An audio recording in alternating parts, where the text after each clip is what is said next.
Commencement, Dieu créa les cieux et la terre. Ça y est, tout le monde est prêt. On y va. Oh, il marche avec nous. Tu marches avec nous.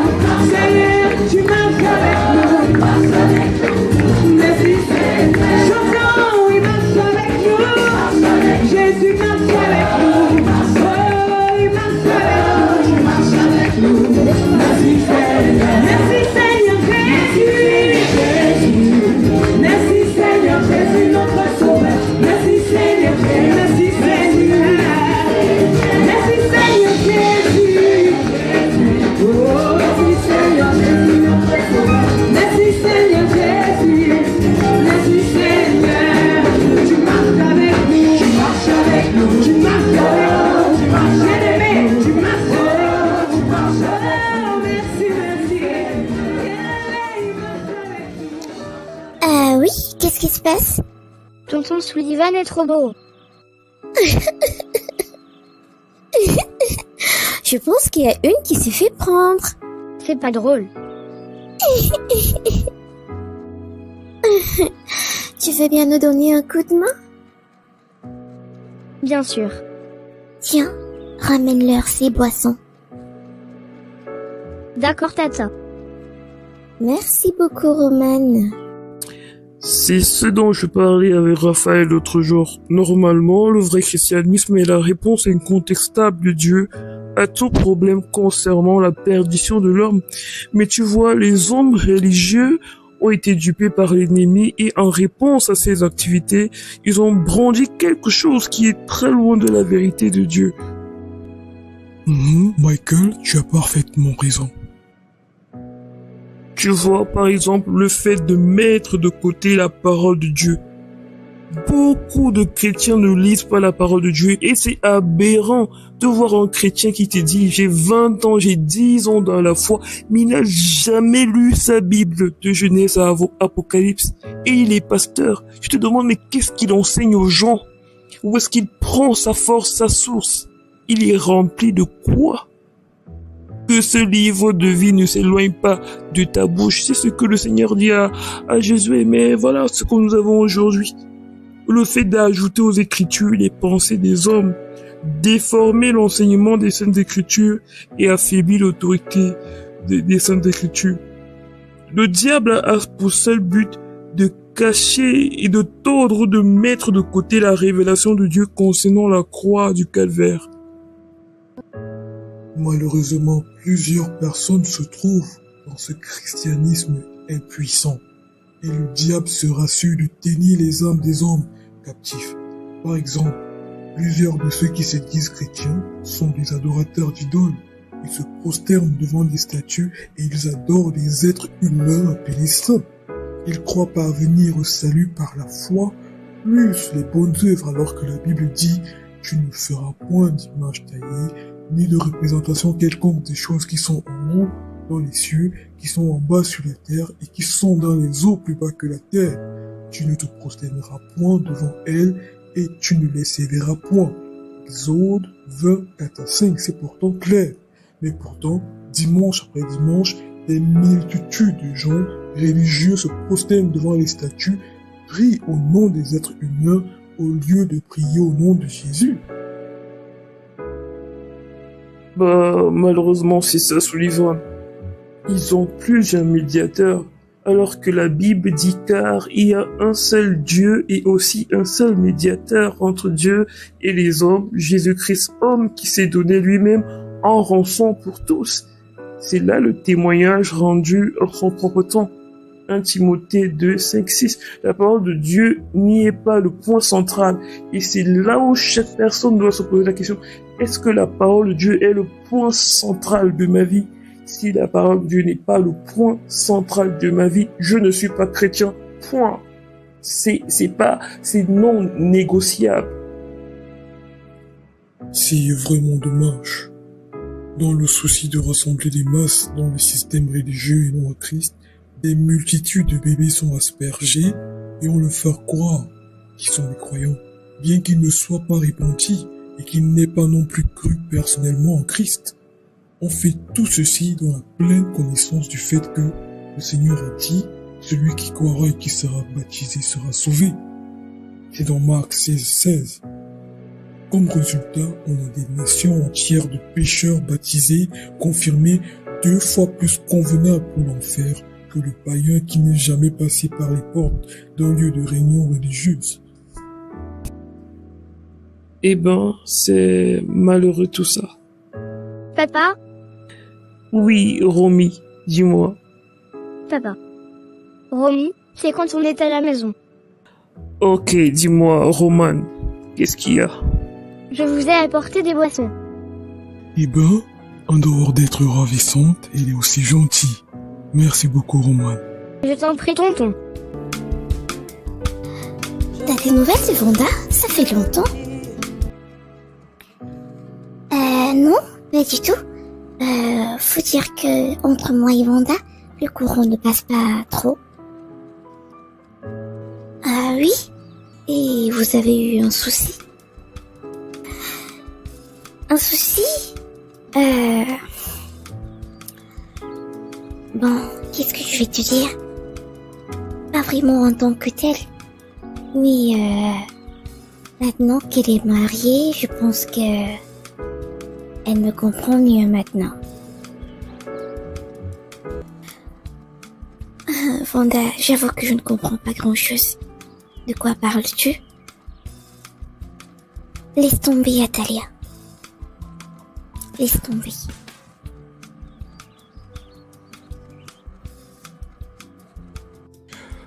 Ah ça, j'espère qu'il ne dort pas déjà.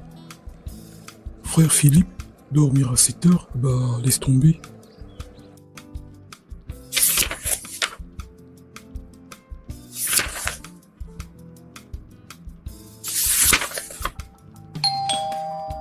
Oh, ça doit être ces 2 gaillards. Regarde à l'heure à laquelle ils arrivent.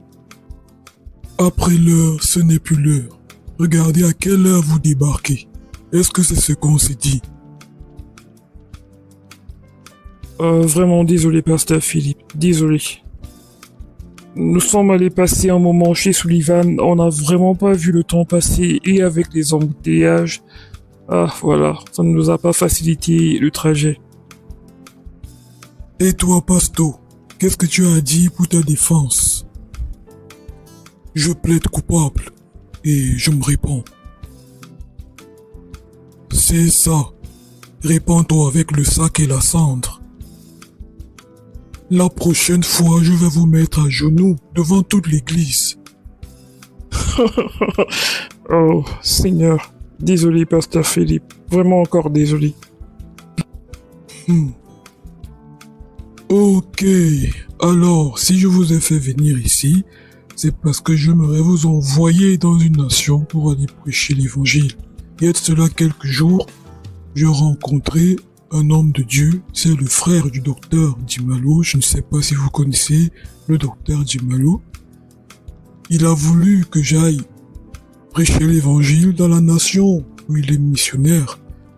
Malheureusement, je ne peux pas parce qu'il faut absolument que j'aille en retraite. C'est vital.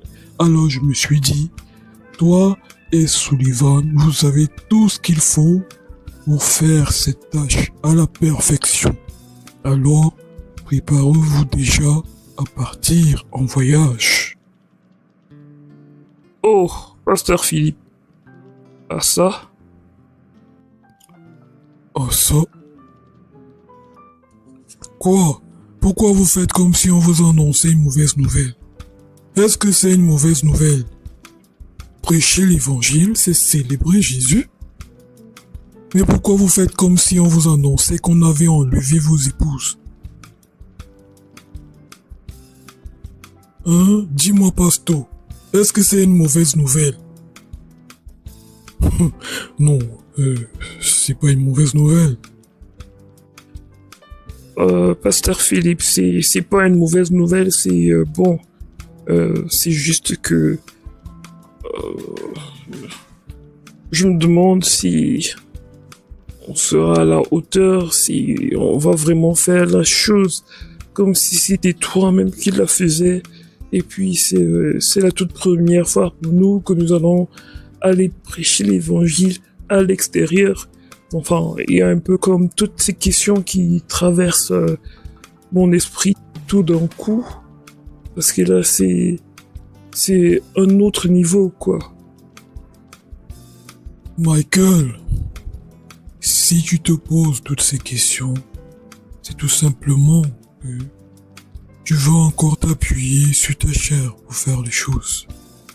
Toi et moi, nous savons que cette œuvre est une œuvre spirituelle et nous la faisons pas de nous-mêmes parce que c'est le Seigneur qui est notre puissance d'accomplissement.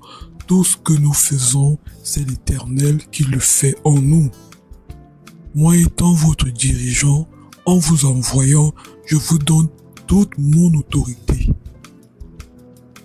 Alors, vous allez travailler ayant toute mon autorité, vous allez travailler comme si c'était moi qui le faisais parce que c'est moi qui vous envoie. Est-ce que tu comprends?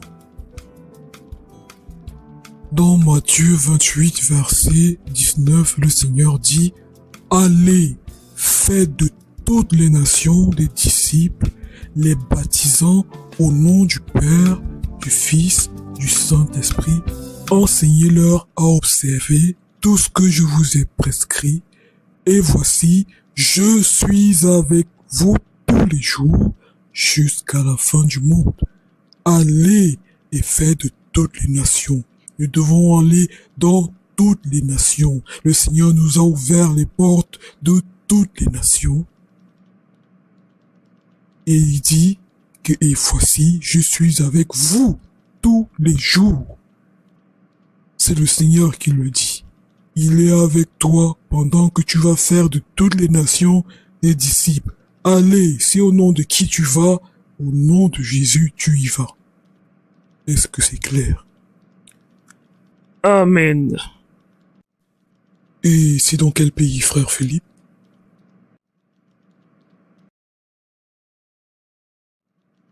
Bonjour ma princesse. Bien dormi? Bonjour papa. J'ai très bien dormi. C'est bien. Bonjour ma chérie. Et toi, tu as bien dormi? Bonjour Michael, j'ai très bien dormi. Et toi? J'ai très bien dormi par la grâce de Dieu. Roman, tu nous fais la prière d'entrée? Oui papa. Bonjour Seigneur. Seigneur, je te remercie pour la nuit. Merci d'avoir protégé papa, maman et moi, et tout le monde. Seigneur Jésus, pardonne-nous tous nos péchés, et purifie-nous par le sang de Jésus, et restaure-nous à toi. Seigneur Jésus, parle-nous par ta parole, et écoute nos prières, au nom de Jésus-Christ, Amen. Amen. Merci beaucoup ma chérie. Amen. Gloire à Dieu. Aujourd'hui, nous allons parler de l'idolâtrie. Qu'est-ce que l'idolâtrie? Et nous allons un peu nous attarder sur la confection du veau d'or. En effet, la confection du veau d'or, c'était de l'idolâtrie. L'idolâtrie, c'est le fait de se prosterner ou sacrifier des choses à des images ou d'autres dieux. L'idolâtrie, c'est donner la place de Dieu à quelqu'un, à une chose. L'idolâtrie peut être physique, c'est-à-dire visible, c'est-à-dire le fait de se prosterner devant une image fabriquée par les mains d'hommes, ou elle peut être cachée, c'est-à-dire quelqu'un peut avoir son idole dans le cœur et croire qu'il n'est pas idolâtre. Donc en gros, l'idolâtrie, c'est donner la place de Dieu à une autre chose. Dans Exode 20, à partir du verset 2, il est écrit clairement « Je suis l'Éternel, ton Dieu, qui t'ai fait sortir du pays d'Égypte, de la maison de la servitude. » C'est-à-dire, c'est le Seigneur qui vient, qui te sauve, qui te sort de l'esclavage. Tu n'auras pas d'autres dieux devant ma face. Le Seigneur refuse qu'il y ait d'autres dieux devant sa face. Tu ne te feras point d'image taillée, ni de représentation quelconque des choses qui sont en haut, dans les cieux, qui sont en bas, sur la terre, qui sont dans les eaux plus bas que terre. Tu ne te prosterneras point devant elles, et tu ne les serviras point, car moi l'Éternel, je suis un Dieu jaloux. Là, le Seigneur refuse formellement qu'on essaye de représenter ni les choses qui sont sur la terre, ni les choses qu'on pense avoir dans le ciel. Tu ne vas pas représenter quelque chose et dire, voilà Dieu, voilà ceci, voilà cela. Le Seigneur l'interdit formellement et il dit à la fin, car moi l'Éternel, je suis un Dieu jaloux. Alors, est-ce que tu es un idolâtre? Est-ce qu'il y a des statues devant lesquelles tu t'es prosterné? Si c'est le cas, tu es un idolâtre et tu as attisé la jalousie de Dieu. Ça, c'est écrit dans la Bible. Et par ailleurs, on a parlé de l'idolâtrie sous une autre forme. Est-ce que ton père est ton idole? Est-ce que ton travail est ton idole? Tu es prêt à mourir pour ton travail. Tu es prêt à mourir pour ton père, pour ta femme, pour tes enfants, pour de l'argent, pour les maisons. Tu es prêt à tuer. En fait, ces choses sont devenues tes idoles. Il y a des personnes à qui, quand leurs enfants les boudent, ils n'arrivent même plus à prier. Ce sont tes enfants qui sont tes dieux. Qu'est-ce qui a pris la place de Dieu dans ton cœur? Il t'a dit, tu n'arrives pas à vivre sans la chose. Tu es tout simplement un idolâtre.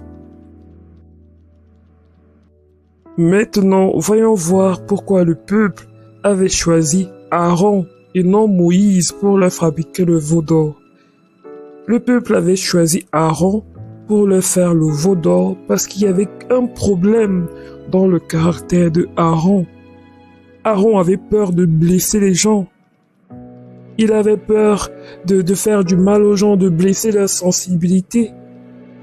Le peuple avait étudié Aaron et Moïse, et le peuple étudie toujours le caractère du dirigeant. Aaron était déjà engagé à la compromission. Il avait peur de blesser les gens. Si tu es quelqu'un qui préfère être accepté par les hommes que d'être accepté par Dieu, tu vas échouer dans le leadership. Si tu es un lâche qui manque de force dans ses convictions, tu as échoué dans le leadership. Le peuple n'aurait jamais fait une telle proposition à Moïse. Si un rétrograde se sent bien en ta compagnie, toi-même tu as rétrogradé.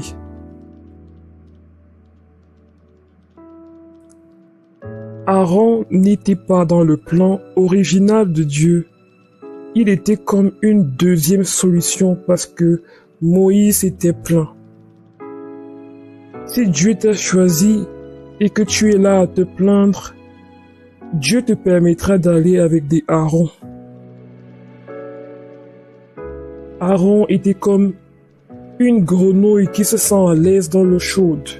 Aaron voulait l'unité, mais il a sacrifié la vérité. Est-ce que tu es prêt à sacrifier la vérité? Parce que tu as peur d'être rejeté, parce que tu veux être accepté, parce que tu as peur de ci, de ça, tu mets les commandements de Dieu en arrière. Qu'est-ce qui occupe la place de Dieu dans ton cœur? Es-tu prêt à sacrifier les commandements de Dieu pour ton confort? Parce que si tu dis la vérité aux personnes qui donnent la dîme dans ton église, ils ne vont plus donner. Et par conséquent, tu vas laisser couler le péché dans l'église. Es-tu prêt à sacrifier les besoins de Dieu, l'œuvre de Dieu pour ton confort, pour ton bien-être? Qu'est-ce qui a pris la place de Dieu dans ton cœur? Que le Seigneur nous aide, qu'il nous montre où nous nous sommes compromis et qu'il nous donne de nous repentir. Qu'est-ce qui a pris la place de Dieu dans nos cœurs? Nous sommes prêts à sacrifier Dieu. Pourquoi? Pour de l'argent? Pour le mariage? Pour les études? Pour le travail? Seigneur, je te demande pardon, s'il te plaît. Pardonne-moi, Seigneur. Pardonne-moi, Seigneur. Pardonne-moi. J'ai été une idolâtre, Seigneur. Pardonne-moi, Seigneur. Père, pardonne-moi. Pardon. Pardon. Pardon. Père, pardonne-moi, Seigneur, s'il te plaît. Père, je prie que tu me pardonnes. Pardon. Pardon. Pardon. Papa? Pourquoi maman pleure? Roman, est-ce que tu peux aller dans ta chambre? Je te dirai quand revenir. Ok? D'accord, papa. Pardon, Seigneur. Pardonne-moi. Pardon. Pardon. Ok, c'est bon, Lasma, calme-toi. Qu'est-ce qui se passe? Pardon, Seigneur. Pardon, pardon. Pardon, s'il te plaît, Seigneur. S'il te plaît, pardonne-moi, Seigneur. Je prie que tu me pardonnes. Pardonne-moi, Seigneur. Pardon, pardon, Seigneur, je prie, pardon. Seigneur, pardon, Seigneur.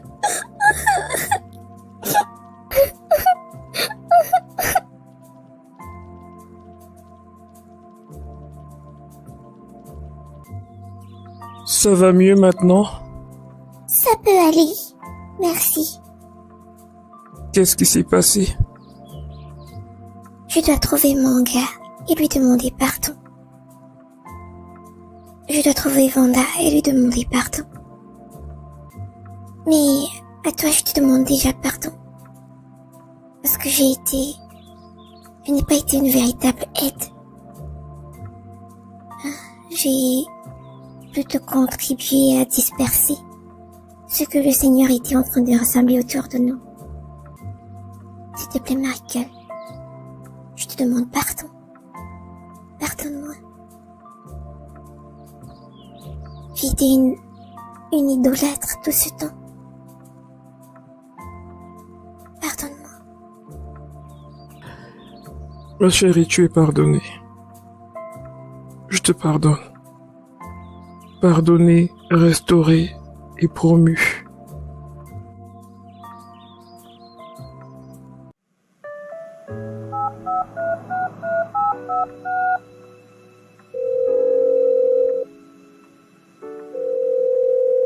Allô? Ça va? Ça va et toi? Ça va. Tu as finalement récupéré ta voiture? Oui. Le Seigneur a fait grâce. Tu rentres chez toi là? Je fais un détour chez Michael, ensuite je vais chez moi. D'accord. Je voulais juste avoir de tes nouvelles. Merci. C'est gentil de ta part. Je t'en prie. Allez, je te laisse conduire, que le Seigneur te protège.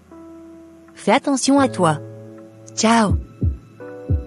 Raphaël. Il est trop bien. Eh ben, il est bientôt 15h30. Il faut que je parte, sinon je serai en retard à mon rendez-vous. Qui sonne? Je n'attends personne. Qui ça peut bien être? Bonjour Vanda, s'il te plaît, est-ce que je peux te parler? Je sais que je ne t'ai pas prévenu avant de venir, mais s'il te plaît, accorde-moi juste quelques minutes, ça ne sera pas long. Ok. J'ai pas beaucoup de temps parce que je dois sortir, mais je t'écoute. Vanda, je suis venue pour te demander pardon. Je sais que je t'ai énormément offensé. J'ai été désagréable. Parce que je pensais que tu étais là pour séduire mon mari. Et je te demande vraiment pardon. Et je n'ai pas d'excuses. Je n'ai pas vraiment de justification. Je te demande juste de me pardonner. Je n'ai même pas assez de mots pour te demander pardon. Mais c'est pourquoi je suis ici. S'il te plaît, Vanda, je ne serai qu'en paix que lorsque j'aurai reçu ton pardon.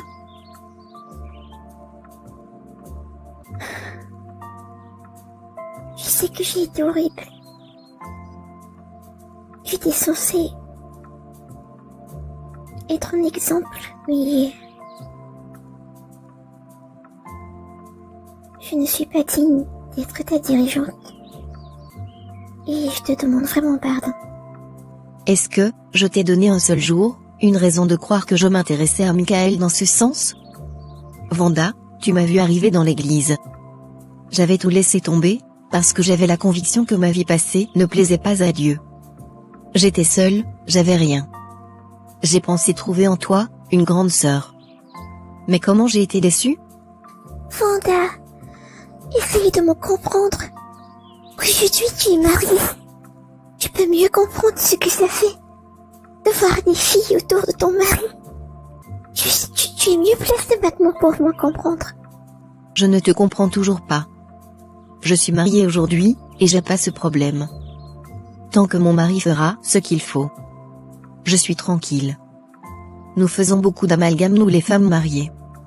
C'est vrai qu'il y a des filles pas très bien, mais il n'y a pas de règle sans exception. Après, ton mari est beau à tes yeux, mais pas beau aux yeux de toutes les femmes. C'est vrai, Michael est très beau, il craint Dieu, il est doux et surtout très patient. Mais je ne l'ai pas convoité. Même une seule fois. Vanda, s'il te plaît, pardonne-moi. J'ai mal agi. Je t'en prie, pardonne-moi.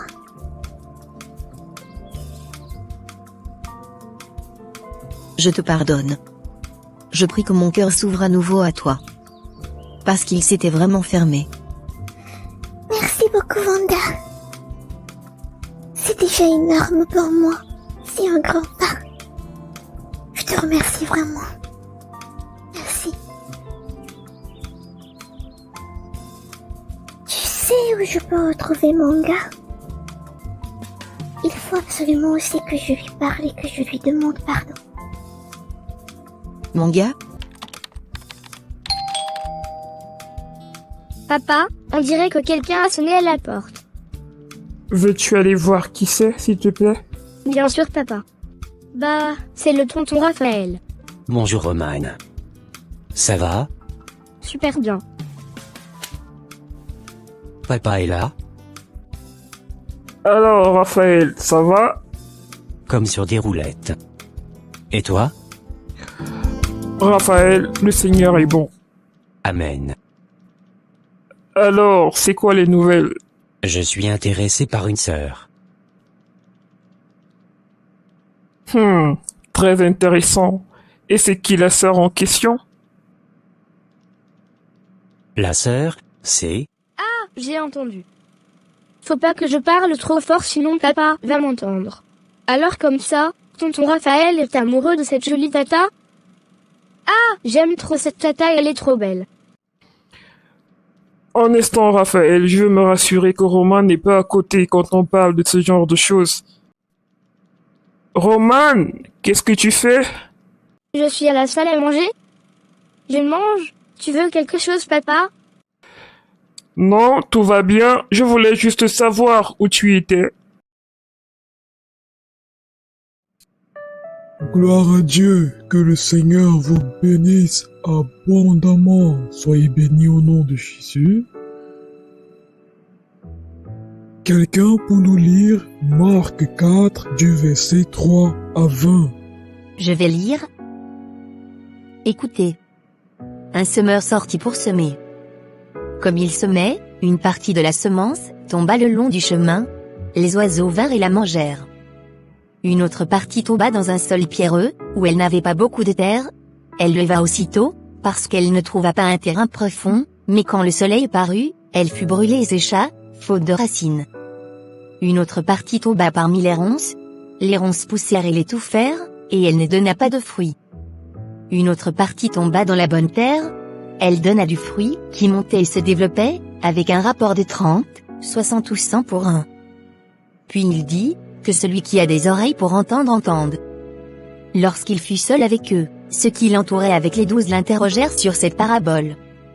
Il leur dit, c'est à vous qu'il a été donné de connaître le mystère du royaume de Dieu, mais pour ceux qui sont à l'extérieur tout est présenté en parabole, afin qu'en regardant ils regardent et ne voient pas, et qu'en entendant ils entendent et ne comprennent pas, de peur qu'ils ne se convertissent et que leurs péchés ne soient pardonnés. Il leur dit encore, vous ne comprenez pas cette parabole? Comment donc comprendrez-vous toutes les autres? Le semeur sème la parole.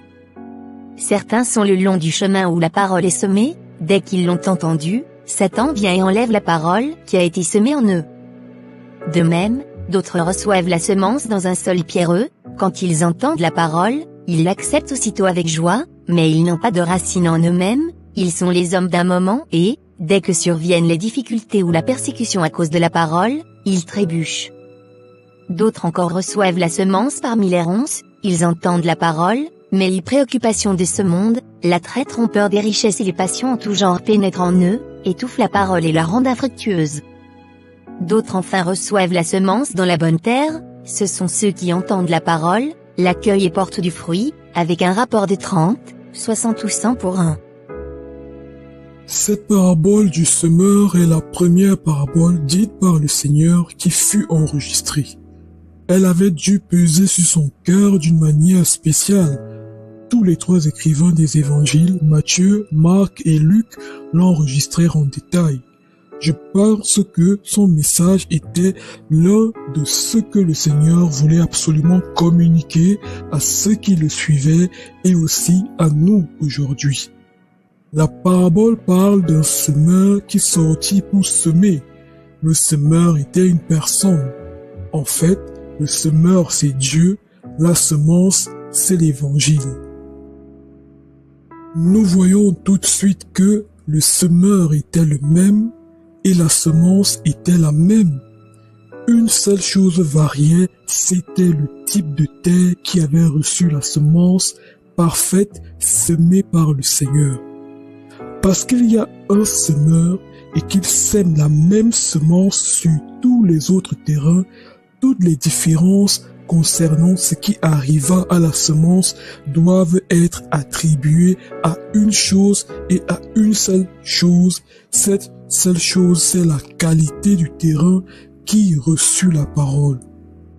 Les différents terrains représentent les différentes conditions des cœurs. Il y a donc 4 conditions de cœur parmi les fils des hommes. Ce sont les cœurs le long du chemin. 2. Le cœur pierreux. Et 3. Le cœur épineux. 4. Le bon cœur. Le fait que le cœur d'une personne soit le long du chemin, pierreux, le terrain épineux ou bon ne dépend pas du Seigneur, mais de chaque individu. Dieu a donné à chacun un cœur qui peut être bon si la personne le désire. Cependant, si les gens préfèrent avoir les autres conditions de cœur, Dieu, dans sa souveraineté, leur donne le droit à l'autodétermination. Dieu, dans son amour pour l'homme, a décidé de laisser à l'homme l'exercice de son droit souverain en tant qu'être moralement responsable, de choisir le genre de cœur qu'il veut. C'est là l'une des plus grandes manifestations de l'amour de Dieu pour l'homme, car le vrai amour ne peut jamais imposer ou forcer la chose indésirée sur le destinataire de l'amour. Pendant que nous étudions les différentes conditions de cœur, il faut avoir en pensée le fait que ton cœur est ce qu'il est parce que tu l'as voulu ainsi. Cependant, tu peux encore changer la condition de ton cœur. Tu peux changer ton cœur en une condition différente de celle d'aujourd'hui. Si la condition de ton cœur est ce que tu ne veux pas qu'elle soit, fais quelque chose à ce sujet aujourd'hui et les choses seront différentes. Nous allons un peu parler de l'importance du cœur. L'homme est tripartite. Il a un esprit, une âme et un corps.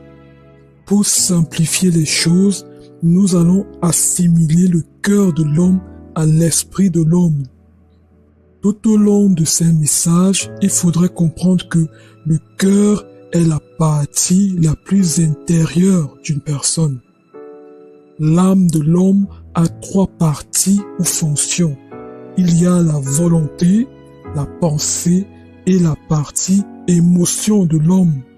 Ces 3 parties constitue l'âme. Comme nous pouvons le voir immédiatement, les gens varient beaucoup dans leur volonté.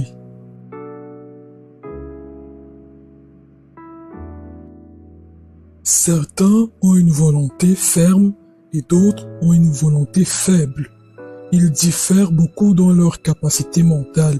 Certains sont si intelligents qu'on les appelle génies, d'autres ont une intelligence moyenne et d'autres encore sont plus ou moins idiots. Les gens varient aussi dans leur capacité émotionnelle. Certains sont chauds et d'autres sont froids.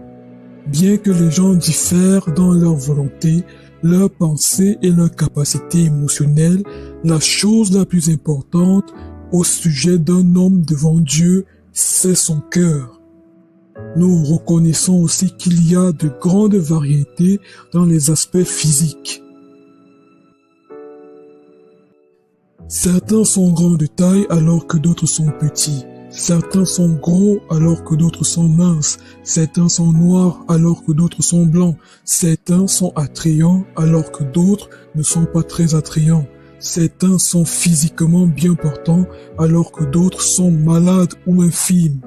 Bien que l'homme adore les apparences physiques, c'est-à-dire l'apparence physique et les capacités de l'âme, celles-ci ne sont pour Dieu que d'une importance secondaire. Pour Dieu, l'homme est un esprit qui a une âme et qui vit dans un corps. Le cœur de l'homme est plus important pour Dieu.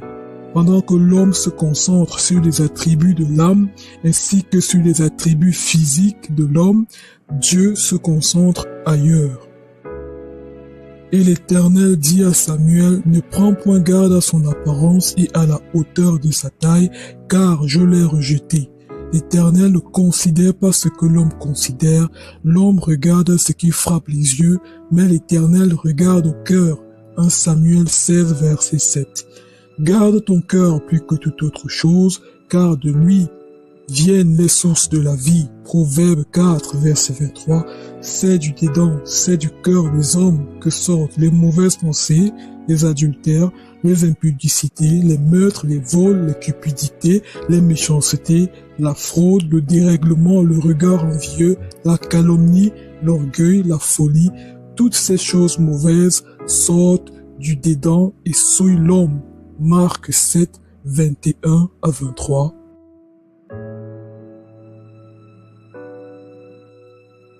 À cause de l'importance du cœur de l'homme, Dieu le sonde et l'éprouve. La Bible dit, « Et toi, Salomon, mon fils, connais le Dieu de ton père et sers-le d'un cœur dévoué et d'une âme bien disposée, car l'Éternel sonde tous les cœurs et pénètre tous les desseins et toutes les pensées. Si tu le cherches, il se laissera trouver par toi, mais si tu l'abandonnes, il te rejettera pour toujours. » 1 Chroniques 28, 29. Je sais, ô mon Dieu, que tu sondes le cœur et que tu aimes la droiture. Aussi, je t'ai fait toutes ces offrandes volontaires dans la droiture de mon cœur. 1 Chroniques 29, 17.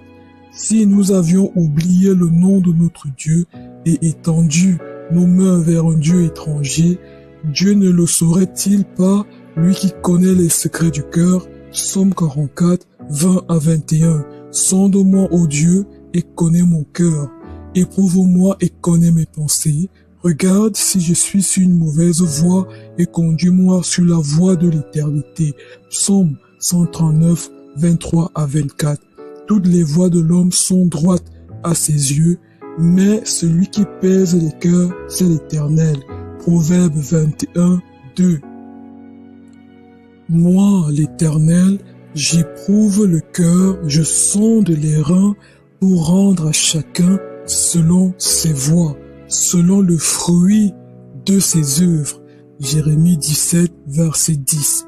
Ce à quoi ressemble le cœur d'un homme, c'est ce qui fait l'homme. Gloire à Dieu. Ça va? Ça va, et toi? Ça va bien. Salut Anna. Salut Raphaël. Salut. S'il te plaît Raphaël, tu peux me déposer? J'ai oublié ma carte de transport à la maison. Bien sûr Noémia, avec plaisir. Merci infiniment. Tu me sauves. Tu sais Noémia, je ne sais pas grand-chose de toi. Tu es très mystérieuse. Ah oui. Il n'y a pas grand-chose à savoir. Je ne suis pas de cet avis. Surtout ne vous gênez pas. Faites comme si je n'étais pas là. Oh. Désolée Anna. Je vous laisse. Raphaël, je t'attends au niveau de la porte. Quand tu pars, fais-moi signe s'il te plaît. Ça marche. Dès que Noémia apparaît, je n'existe plus. Comment ça? De quoi parles-tu? Laisse tomber. J'entends, oh,